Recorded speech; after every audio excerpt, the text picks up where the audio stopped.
Hi guys and welcome to BombAnime. It's your girl Bruca. And Big Boy Summer here. Demon Slayer, Sword Village arc, finale. I really like Nezuko's new way of slinging her blood for more efficiency with her demon blood art. We've actually seen her get it sorted out much faster just during this season. The first time she had to hold on to that sword for such a long time in order to infuse her blood with it. Yeah, that's pretty cool. We've seen her grow and evolve, and she's evolved to the point where she's actually regenerating fast. She's moving a lot quicker, she's kicking a lot harder, and she's actually combating demons that are upper moves strength for strength. Nezuko was doing bits. I also thought it was effed up that her blood demon art affected Genya because of him consuming demon flesh. Like, he probably only had a nibble. Why does it have to affect him so badly? He was on fire. Don't eat it, it'll leave you heartburn. Look, that's his power and there comes with consequences. Everyone's breathing art comes with consequences. You know what, this hantengu fight that we saw, is it me or did Zenitsu's one little cameo in this episode just do damage the whole way towards the end? You need to just put all your power in your legs and then breathe out and then boom, you're like lightning. He didn't say that. Out of nowhere, all I'm seeing is Tanjiro with a Brock foot, by the way. His foot broke up and he's going zip, zip, zip. That thunder breathing, we already know that Zenitsu has some power. So yes, it did help. Tanjiro was a little bit like fast and loose in the sense that he just heard him say it and then all of a sudden he can do it. But I'm going to give him a pass because he's already learned to do so many different breathing techniques that someone explaining it to him, he should be able to incorporate it because he's already worked on his total concentration and loads of different types of breathing techniques. So I'm just going to give him the pass. Well, I give him the pass for a different reason. It's because he's got Hino Kamikagura, which is the first jutsu of all breathing jutsus. Right, and yes. everything comes from that. So Yeah, that makes sense. Basically, whatever you tell me, if it got something to do with breathing, I'm down. So speaking of Tanjiro, I actually noticed that throughout the season, Tanjiro is at the angriest that we have ever seen him, like in all of Demon Slayer. Get out of my head. Get out of my head. Go ahead. He's pretty chill and laid back, and he is always the one who wants to see everybody else's side of things. He always has empathy for everyone, but this season he's gradually gotten angrier and angrier, and I was just wondering if this was a turning point for his characterization and the way he views demons in general, because all he could think this season was how selfish, hideous, how humans fight so hard, how demons are such cowards. And of course, all of these things are true, but his empathy seems missing. I had a different take than you did. I don't see it as a turning point. I see it as a release of the grief he did not get a chance to have with Rengoku's death. Now, Rengoku was a very influential part of his Demon Slayer life, even though it was a very short time. He learned how jovial a Hashira can be. He went through a soul battle with him. He understood that his breathing could do more than just total concentration. It can actually heal wounds. It can do all sorts of stuff. And he saw what the fire was. And for the sun to go out when Akaza came in and put his hand through him and made him a donut, he's finally getting that payback against the upper moons. Because remember, Tanjiro's story is all about revenge. From day one, it's been like, I'm going to avenge you by getting rid of Muzan for what he did to my family. I'm going to avenge you for what you did to my sister, turn my sister back into a human, and this is just one more revenge story on the way to the final revenge story. That's how I see it. I completely disagree. Tanjiro's never been about vengeance. He's only been about turning Nezuko back to being a human being. Okay. That's it, really. That's what he wants. And he even said it in the end when he was like, what the hell, all of this and still I have to sacrifice my sister. Are you dumb? And he was angry and wanted what now? I found Hantengu's struggle to stay alive to be like the most human that we actually see him, and that's including his little mini backstory that he has, because every single life form, almost every life form, can relate to surviving. It's one of our most autopilot things about human beings. If you are drowning, you immediately want to hit that surface and take a breath. Like, it's just that survival instinct. Animals have it, human beings have it, and apparently hantengu has it too. I'll talk more about hantengu later. And also, okay, we can't even forget how effed up it was that Tanjiro had to pick between Nezuko and saving those 3 swordsmiths. To me, it's a no-brainer. Swordsmiths are just gonna have to be food. They're just going to have to be food. Normally, I clown Tanjiro for his indecisiveness, but to choose between your sister and saving 3 strangers, knowing what kind of character he is, that was rough. Look, me and you is simple. I'm sorry, 3 swordsmiths. I don't know you from Adam. You're getting eaten. That's cool. Not my business. Yeah? Tanjiro. We know what the color of his soul is. We know what kind of person he is. This was deep because at the end of the day, he's a demon slayer, and I'm glad that Nezuko kicked him off, because if she didn't, he would still be there holding on to Nezuko while she's burning up.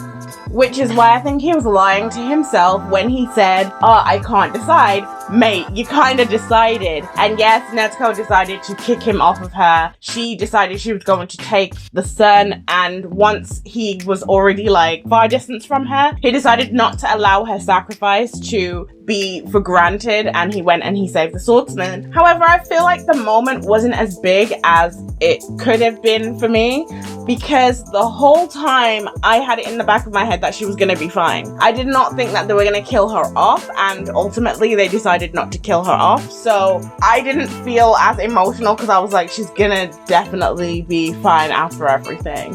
I disagree with Ruka entirely. I thought it was done brilliantly. The only thing I can say that I do agree with Ruka, i.e. the impact was a bit lost, is the fact that it happened at the beginning of the episode, and it felt like it should have been the ending of an episode. I feel like with this whole episode, their placement was off. I could have got the whole Muzan backstory and everything before or mixed in, so that her walking should be the last thing I see of this season. And I feel like they messed that up a bit. We've got a lot of mixed feelings about this episode. Yeah, clearly we do. Just a side note, Genya, you launching trees is banging. Oh my god, that was so goated. I loved it. I love watching you just throw trees at hantengu.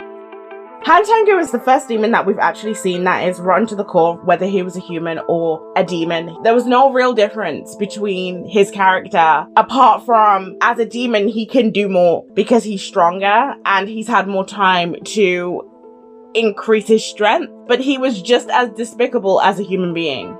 Does hantengu have a mental disorder like dissociative identity disorder? Because the way that he was describing the fact that he was not in control of himself, the way that his demonic powers is to manifest in different sort of identities. And I know they go by the name of emotions, i.e. resentment, joy, sadness, whatever, pleasure, and so on. And then hatred is his own entity altogether. And it seems that the negative emotions are the strongest ones and the violent ones. Is there something going on in his head before he became a demon? Look.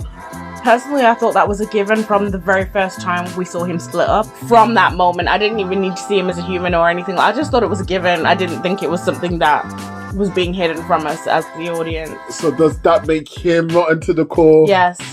How come?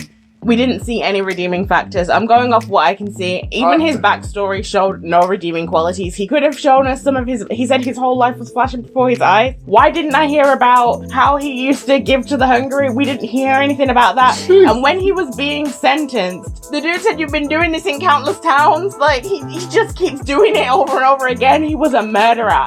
Whether he was struggling with his mental health or not, rotten to the core. He was a murderer, he was a liar, he did not take any responsibility for his actions. And even if he does have like some kind of personality disorder, how come not one of them's a nice person? Pleasure seemed like he was alright. But he was still on a murder tour, wasn't he?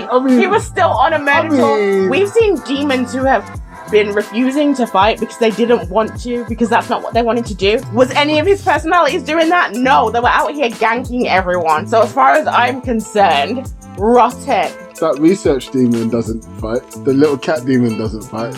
She don't fight. Like, she's a good demon. Nezuko's a good demon. Yeah, you're right. You know what? You convinced me. He's rotten to the core. Guys, I know you're enjoying this episode, but I know a lot of you aren't actually subscribed. So all you gotta do is just press the subscribe button. It's right there. Don't forget to ding that bell. Okay, so Muzan basically had been looking for the spider lily, which turns out to be a drug that turns you into a vampire demon thing that makes you want to eat people and kill them. Go figure. And his doctor gave it to him. And because he was an angsty child who thought, woe is me, the ultimate edgelord, he decided to kill his doctor because it wasn't working fast enough. And it wasn't until his doctor died that he goes, oh snap, I'm actually really strong here and it's actually working. All I have to do is eat a few people, and then he became Muzan. Basically, yes. His doctor turned him into a demon while he was trying to save him from some weird illness, and he just shares the rotten to the core trait with hantengu because, again, we see yet another demon who was just a shitty person as a human being and as a demon. I'm actually liking seeing this because I do like when Tanjiro sees the demon's past and they realize that they messed up, and they give you the sense that even in the last moments, there's a little bit of salvation that they can have, or peace, or rest. Yeah, like Daki, Gyotaro, Spider Demon. But I also like seeing people that are just and there's no redeeming quality. There's no reason why. It's not because your daddy hit you. It's just because you're a shitty person. Like, I like that. Like Muzan, Hantengu.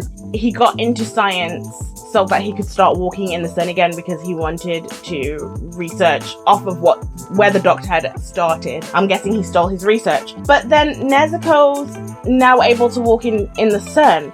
And that really confused me because I felt like if the thing that made demons was scientific in nature, what allows Nezuko to walk in the sun should also be scientific in nature. But it kind of felt as if it was just like, oh, she sacrificed herself, so now she can walk in the sun. I found that really bizarre. I don't know if that's the reason though. I still feel like it is science in nature. I feel like she has evolved. Look, the thing is, okay, so all of these demons have different blood arts, right? Every single one of them.